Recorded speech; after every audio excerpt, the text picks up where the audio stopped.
Espontâneo, não apenas nas palavras, mas também no comportamento. E passou uma impressão de desconforto e descontentamento no primeiro tempo com o Ceará. Esse sentimento existiu e a que se deve? Sim, como ele falou, eu sou muito espontâneo, sou uma pessoa que de coração é assim, independente do que seja, quanto pro bom quanto pro ruim. Mas não, eu estava no banco. Óbvio que eu não gosto de ficar no banco, que é qual jogador que gosta. Eu quero jogar, quero ajudar, mas também respeito os meus companheiros, respeito quem entrou. Então, vi que muita gente falou muita besteira, principalmente da camisa, que eu não estava com a camisa do Flamengo, sendo que contra o Fortaleza eu também estava com outra camisa, entrei, fiz o gol, depois falou que eu não quis dar entrevista, falou que também que eu não treinei, sendo que nem teve treino dos reservas. Eu sei que quando eles falam essas coisas, eles ganham ibopes. E então eu sei que é normal que eles começam a reparar em tudo. Se eu ficasse sorrindo, é porque eu estava feliz de estar no banco. Se eu ficasse triste, era porque eu estava bravo de estar no banco. Então, confesso que eu não gosto muito de falar sobre isso, não respondo eles. Mas já que a pergunta foi feita, tá aí a resposta. Isabelle Costa, canal Paparazzo Rubro Negro. Nos últimos dias surgiram algumas polêmicas sobre panelas dentro do elenco e desavenças entre os jogadores. Diego Ribas, Felipe Luiz, Diego Alves e Rodrigo Caio se manifestaram. Gostaria que você pudesse falar como é o ambiente dentro do vestiário e no dia a dia. Outra coisa que eu acho que nem deveria ser perguntado, não existe isso. Claro que num grupo de 20, 27, 30, não sei, mas aqui no CT que tem, sei lá, 50, 60 pessoas trabalhando diariamente, ter afinidade com uma pessoa é normal, mas aqui dentro do clube, que praticamente são os mesmos jogadores que ganharam em 2019, não tinha panela e quando perde tem. É uma loucura muito grande que está sendo criada. Mas creio que, como eu falei, da Ibope ao Flamengo, tem jogadores grandes envolvidos. É normal que falem, mas não existe. Eu acho que do grupo que foi campeão, não tá 2, 3? Eu acho 2. E então não tem por que ter panela. E isso não existe, é realmente muito engraçado. Monique Danello, Esporte Interativo. Essa semana, muita coisa foi falada em relação à falta de comando. Vocês sentem que falta uma figura no dia a dia para colocar ordem na casa? Não, a gente tem sempre aqui pessoas que dão respaldo pra gente, como o Landim, que vem aqui às vezes, como o Marcos Braz, está aqui sempre, o Spindle. Tem o nosso treinador, que está com nós diariamente. Então, não sinto que falta isso. Eu sinto que falta os resultados, que aí quando a gente ganha, tudo é maravilhoso. Bruno Cantarelli, TV Bandeirante. São vários aspectos a serem analisados no momento como vivido pelo Flamengo. Mas, na sua opinião, qual é a principal mudança, a mais urgente que precisa acontecer agora para que o Flamengo brigue até o final pelo título? Vencer. Simples assim. Vamos lá, Raiza Simplício, gol. Na última coletiva, Ceni disse que um dos motivos por você ter começado o jogo contra o Ceará no banco foi ele ter identificado que você e o Bruno estavam jogando muito distantes, mas vocês sempre se notabilizaram por jogarem bem próximos. Isso é algo pedido pelo Rogério, um sistema de jogo? E o que foi que mudou? Eu acho que, como a gente também joga muito tempo junto, é óbvio que as defesas também já se ligam mais na nossa movimentação, nas nossas parcerias, então é normal que também a gente seja muito bem marcado, mas a gente tem treinado muito isso com o Rogério, a gente tem tentado se aproximar mais, mas creio que os números provam que a gente tem dado resultado. Claro que pode ser melhor, a gente quer melhorar, a gente vai melhorar, então creio que a gente vem fazendo de tudo para se aproximar mais dentro de campo e fazer boas jogadas, não só para a gente, mas também para outros jogadores. Marcos Coelho, Rádio Tupi. Nos últimos dias, o assunto liderança do elenco foi muito falado no noticiário do Flamengo. Quem você destaca como líder ou líderes no elenco e como eles estão agindo nesse momento complicado? Eu acho que cada um tem a sua liderança. A gente tem o o Fili, que fala mais com a gente, não tanto com a imprensa.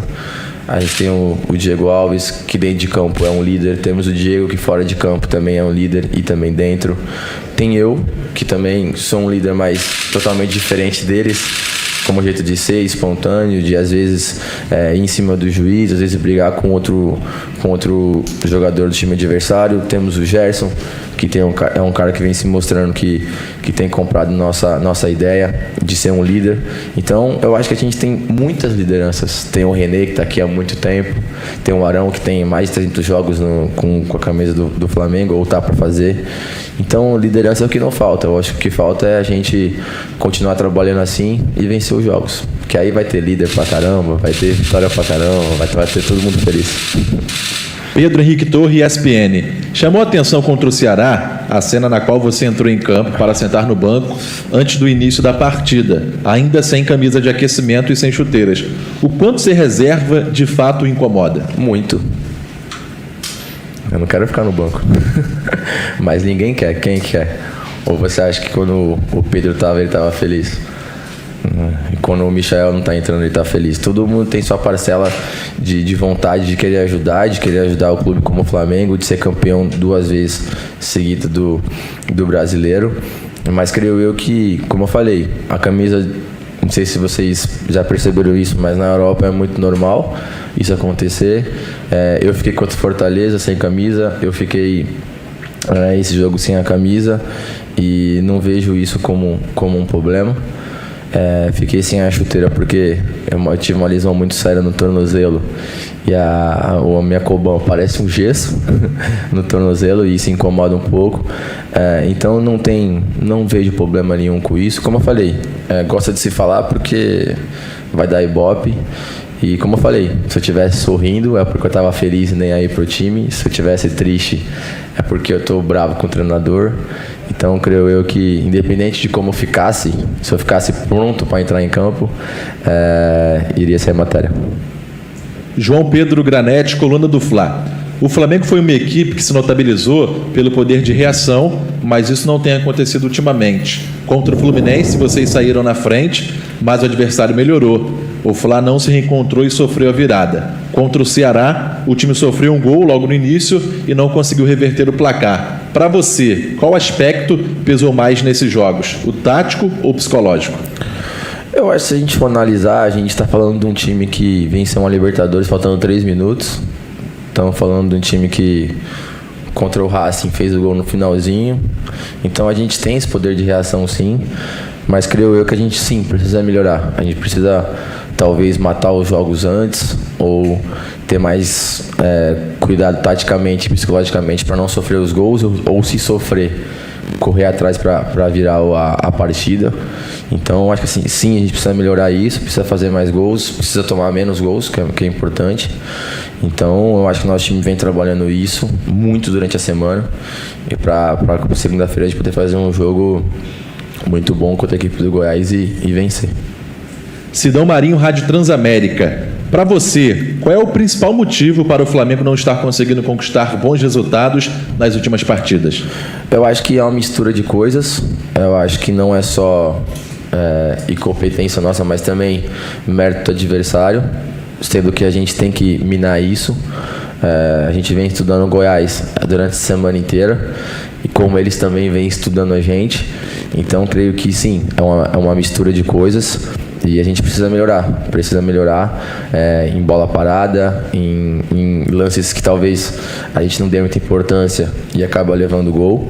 Então a gente tem que melhorar num todo para poder fazer uma partida convincente, não só ganhar, mas também jogar bem. Guilherme, Rádio Bangu. Gostaria que você falasse de como é a sua relação com o Ceni e como é a relação do grupo em geral com o treinador. É muito boa. Como eu falei, com o Domi falaram que eu tinha brigado com ele no vestiário, que eu não gostava dele, sendo que a gente sempre teve uma relação muito boa, com o Jorge também, e agora com o Rogério. É um cara que eu tenho aprendido muito, é um cara que é um espelho pra gente, pois está sempre aqui no CT trabalhando, está sempre do nosso lado conversando sobre tudo, não só sobre futebol, mas também sobre a vida que ele tem, que ele teve no futebol. É um cara experiente, que já venceu tudo e está aqui de corpo e alma. Então a gente também está junto com ele para poder ajudar ele e ele também ajudar a gente. Ivan Halpe, TV Globo. O Flamengo desta temporada está muito aquém do de 2019. Na sua visão, por quê? Analisando esta temporada como um todo, quais foram os principais erros cometidos pelo Flamengo? Eu acho que comparar o Flamengo de 2019 é uma coisa injusta com qualquer time do Brasil, porque na minha opinião, o que aconteceu em 2019 vai ser muito difícil acontecer de novo. Um time vencer com quase 100 pontos, ganhar Brasileiro, Libertadores. Então, claro que é o mesmo time, claro que a gente tem o potencial para fazer aquilo de novo e para vencer de novo, e é isso que a gente quer. Mas são tempos diferentes, a gente está com outro treinador, a gente tem outros jogadores diferentes, jogadores que também agora são marcados diferentes, como eu, Bruno e todo mundo. Você vê que já contra o Flamengo é diferente para eles e para a gente também tem que ser diferente. Então, eu acho que é muitas coisas, mas se a gente analisar o 2020, a gente foi campeão de algumas coisas. Sim, perdemos a Copa do Brasil e a Libertadores, que era o que a gente não queria, que a gente não podia, mas aconteceu. O que a gente tem é o brasileiro, que a gente foi campeão, que a gente é o atual campeão, e a gente briga para ser campeão de novo. Então, como é que um grupo que venceu tudo em 2 anos atrás, e esse ano não pode vencer? Como é que um time que brigou pela uma Libertadores faltando 3 minutos, faltando 10 jogos vai desistir? Ou a torcida vai desistir? Eu acho isso impossível. Léo Burlá, UOL. O técnico Rogério Ceni tem sido pressionado, assim como aconteceu com o Domenech. Qual a parcela de culpa no elenco no momento difícil pelo qual atravessa o Flamengo na temporada? Pressão vai ter, é Flamengo. Mas quem não gosta de uma pressão? Quem não gosta de vir aqui tendo todas as condições de vencer? Eu sempre comentei com meus companheiros que às vezes eu jogava em alguns times que queria empatar, que queria conseguir um resultado ali de 1 ponto, e vir aqui pro Flamengo sabendo que você tem que vencer todos os jogos. Isso é a melhor coisa pro jogador do mundo. Saber que a torcida tá ali te apoiando para poder vencer, também te cobrando para poder vencer, e a gente tem capacidade para isso, é muito bom, e o Rogério sabe disso, e sei também que ele sabe lidar muito bem com isso. Então, o que a gente tem que fazer? Vencer os jogos, simplesmente assim. Não pensar nos nossos concorrentes, e pensar assim na gente, para poder vencer, e quem sabe lá na última rodada a gente sagrar campeão.